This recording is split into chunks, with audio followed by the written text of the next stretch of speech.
নমস্কার বন্ধুরা, আপনারা দেখছেন কুকিং হাউস অফ অনিমা। আমি এখানে দেখতেই পাচ্ছ 6খানা টমেটো নিয়ে নিয়েছি। এই টমেটোর একটা দুর্দান্ত স্বাদের রেসিপি তোমাদের সাথে শেয়ার করব। তার জন্য টমেটোগুলো আমি ধুয়ে নিয়ে নিয়েছি। এবার টমেটোগুলো আমি এই পিছন দিকটা, এই বোটার অংশটুকু আমি এইভাবে কেটে নেব।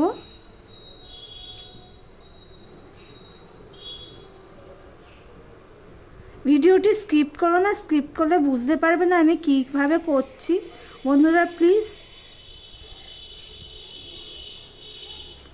টমেটোর মুখটা কিন্তু বেশি বড় করবে না, বড় করলে কিন্তু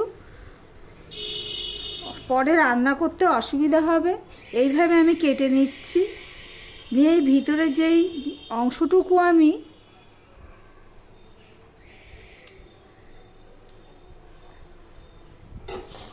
এখানে একটা করে নিয়েছি, সেটা তোমাদের সাথে আর শেয়ার করা হয়নি।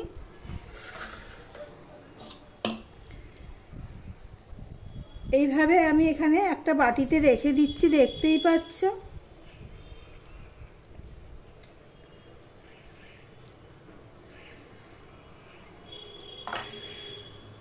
একটা চামচের পিছন দিকটা দিয়েও তোমরা এইভাবে করে নিতে পারো, বা আঙ্গুল দিয়েও করে নিতে পারো। ঠিক এইভাবে আমি টমেটোটা কেটে নিলাম, দেখতেই পাচ্ছ। আমি আরও একটা তোমাদেরকে দেখাচ্ছি। এই পর্যন্ত যারা ভিডিওটি দেখছো লাইক করে কন্টিনিউ করো।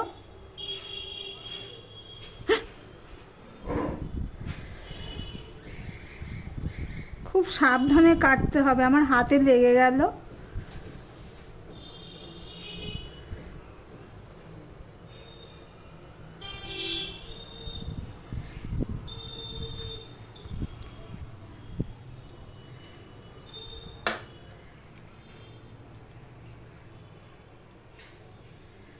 এইভাবে সমস্ত টমেটোগুলো আমি কেটে নিয়ে আসছি, সঙ্গে থেকো বন্ধুরা। দেখো বন্ধুরা, সমস্ত ভিতরে টমেটো দানার রস সব বের করে দিয়েছি, প্রত্যেকটা টমেটো থেকেই সব বের করে দিয়েছি, দেখতেই পাচ্ছ। এই বাটিতে এগুলো রেখে দিয়েছি। এবারে আমি একটা পেস্ট বানিয়ে নেব। তার জন্য নিয়ে নিয়েছি সর্ষে, 4 চামচের মতো সর্ষে হবে, আর 2 চামচ পোস্ত, আধখানা পেঁয়াজ, আর 2টো কাঁচা লঙ্কা, আর 4-5 কোয়া রসুন। তোমরা ঝালটা যার যার ঝাল স্বাদ অনুযায়ী দেবে। তাহলে এটা আমি একটা মিহি পেস্ট বানিয়ে নিয়ে ফিরে আসছি, সঙ্গে থেকো বন্ধুরা। এদিকে দেখো গ্যাসটা অন করে কড়াই বসিয়ে দিয়েছি। কড়াইটা এবার এই রান্নাটা আমি সর্ষের তেলেই করব, তার জন্য আমি সর্ষের তেল নিয়ে নিয়েছি। এবার আমি দিয়ে দিচ্ছি সর্ষের তেল।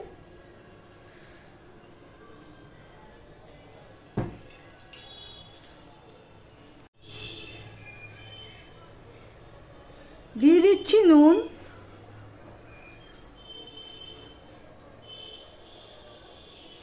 আমি নুনটা স্বাদ অনুযায়ী দিয়ে দিলাম। এবারে দেখো এখানে আমি একখানা বড় সাইজের পেঁয়াজ কেটে নিয়েছি, আর 3 কোয়া রসুন নিয়ে নিয়েছি, সেটা আমি দিয়ে দেবো। আমি একটা পুর রেডি করব।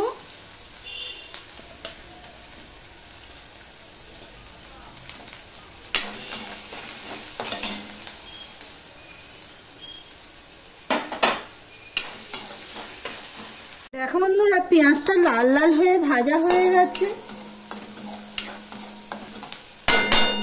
আমি এই পুরের মধ্যে দেবো চিংড়ি মাছ, তার জন্য আমি অল্প কটা 7-8টা চিংড়ি মাছ নিয়ে নিয়েছি। এবার পেঁয়াজের মধ্যে সেটা দিয়ে দিলাম।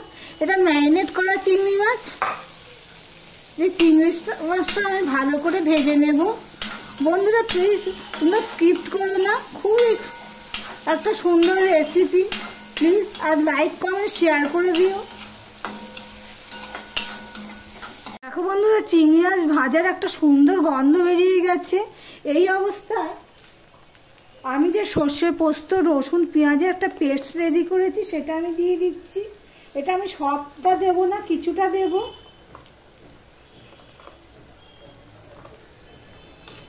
আমি হাফের মতন দিয়ে দিয়েছি, আর হাফটা আমি রেখে দিলাম।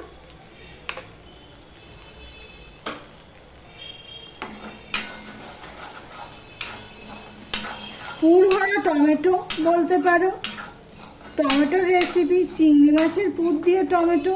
তোমরা চাইলে এটা নিরামিষ যদি তোমরা বলো তো আমি নিরামিষ আইটেম ঠিক এই রেসিপিটা নিরামিষ করে তোমাদের সামনে নিয়ে আসতে পারি, তোমরা যদি বলো। এবার আমি এটা একটু ভেজে নেব। দেখো আমি 2 মিনিটের মতন কড়াইতে নেড়ে দিয়েছি। এবার আমি গ্যাসটা অফ করে দিলাম।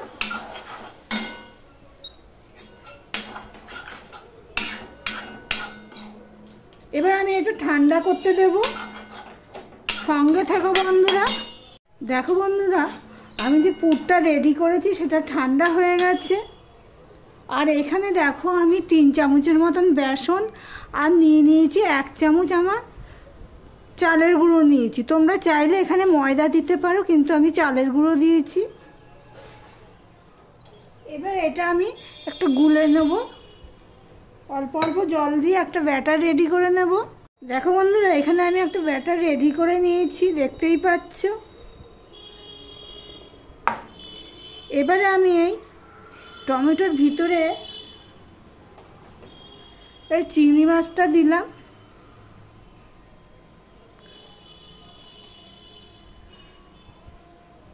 দিয়ে একটুখানি দিয়ে দিলাম।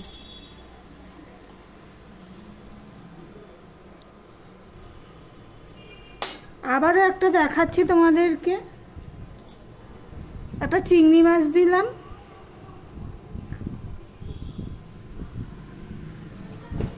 দিয়ে একটুখানি মশলা দিয়ে দিলাম।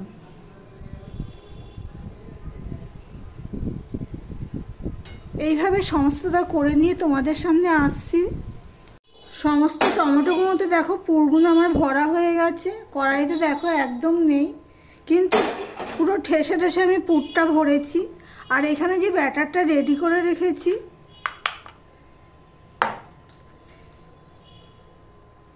এবার এটা আমি এইভাবে দিয়ে দিলাম।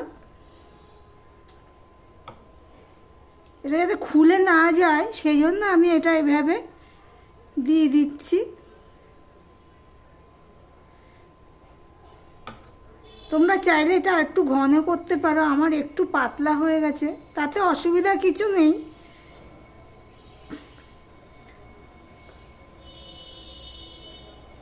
আবারও দেখো টমেটোর মুখটা এইভাবে করে দিলাম। দিয়ে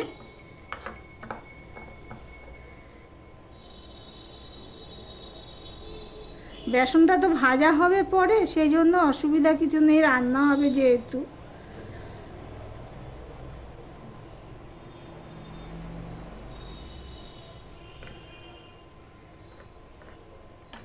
এইভাবে আমি সমস্তটা করে নিয়ে ফিরে আসছি। এটা পরিষ্কার করে আমি বসিয়ে দিয়েছি, গরম হয়ে গেছে। এবার দিয়ে দিচ্ছি আমি সর্ষের তেল।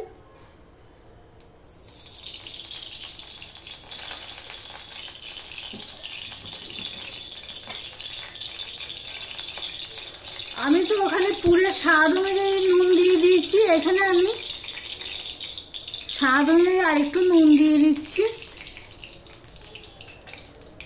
এবার দেখো একটা পেঁয়াজ কুচিয়ে রেখেছি, সেই পেঁয়াজটা আমি দিয়ে দিলাম। ভিডিওটি স্কিপ করো না, স্কিপ করলে বুঝতে পারবে না আমি কিভাবে করছি, প্লিজ বন্ধুরা।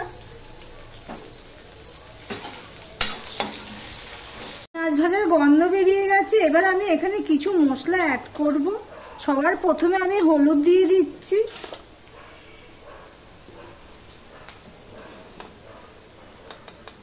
দিয়ে দিলাম সামান্য লঙ্কার গুঁড়ো, তোমরা তোমাদের ঝাল অনুযায়ী দেবে স্বাদে। এবার দিয়ে দিলাম 1/2 চামচ ধনের গুঁড়ো আর 1/2 চামচ জিরের গুঁড়ো। এখানে আমি আরেকটুখানি হলুদ দিয়ে দেবো, হলুদটা ঢালা হয়নি, আমি এইভাবেই দিয়ে দিলাম। আর এখানে দেখো যে টমেটোটা ভিতর থেকে বের করে তার কিছুটা অংশটা আমি দিয়ে দেবো, বেশি দেবো না।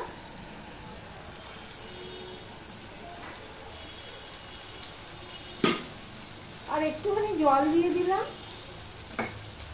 দিয়ে মশলাটা আমি ভালো করে কষিয়ে নেব। দেখো বন্ধুরা, মশলাটা কষানো হয়ে গেছে, তেল ছেড়ে দিয়েছে, দেখতেই পাচ্ছ।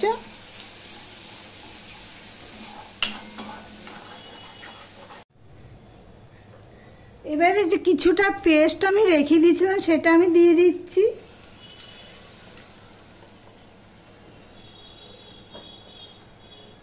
দিয়ে দিলাম অল্প জল।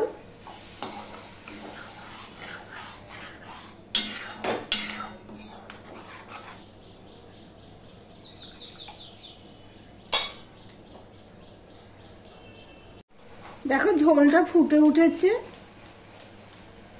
আমি 1 মিনিট মতো ফুটিয়ে নিয়েছি। এবার কিন্তু গ্যাসের ফ্লেমটা একদম লো করে দেব। দিয়ে এখানে যে আমি রেডি করে রেখেছি পুর ভরা টমেটো, সেটা আমি আস্তে আস্তে দিয়ে দিচ্ছি। এইভাবে প্রথমে দেব, উল্টে গেল। এইভাবে আমি প্রথমে দিয়ে দিচ্ছি, যে দিকটা আমি পুর ভরেছি সেই দিকটা আমি দিয়ে দিচ্ছি। পুর ভরা টমেটো বলতে পারো, দারুণ স্বাদ হয় খেতে। তোমরা যদি চাও এটা নিরামিষ আইটেম, আমি নিরামিষ করে দেখাতে পারি। নিরামিষও ভালো হয়, পেঁয়াজ রসুন ছাড়া, চিংড়ি মাছ ছাড়া। এবার আমি এটা ঢাকা দিয়ে দিচ্ছি, ছোট করে দিয়েই আমি ঢাকা দিয়ে দিলাম। আমি 5 মিনিটের মতন ছোট করে দিয়ে রান্না করে নিয়েছি, দেখতেই পাচ্ছ বন্ধুরা। 5 মিনিট পর আমি আসলাম, ঢাকা দিয়ে দিয়ে রান্না করে নিয়েছি। এবার নিচটা তো আমার রান্না হয়ে গেছে। এবার আমি এগুলোকে এক এক করে উল্টে দেব। ঠিক এইভাবে উল্টে দেব। দেখো পুরটা একটুও বের হয়নি, দেখতেই পাচ্ছ। প্লিজ বন্ধুরা, ভিডিওটা একটু বড় হয়ে গেছে, এত বড় ভিডিও তো আমি করি না।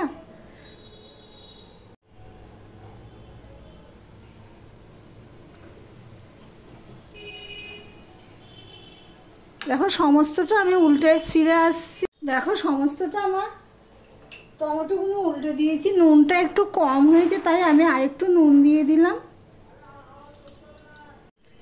দেখো বন্ধুরা, আবারও 5 মিনিট আমি ছোট করে দিয়ে আমি করে নিয়েছি। দেখতেই পাচ্ছ কি দারুণ হয়েছে। এই একটা টমেটো দিয়েই পুরো ভাতটা খাওয়া হয়ে যাবে। এবার আমি দিয়ে দিলাম ধনেপাতা।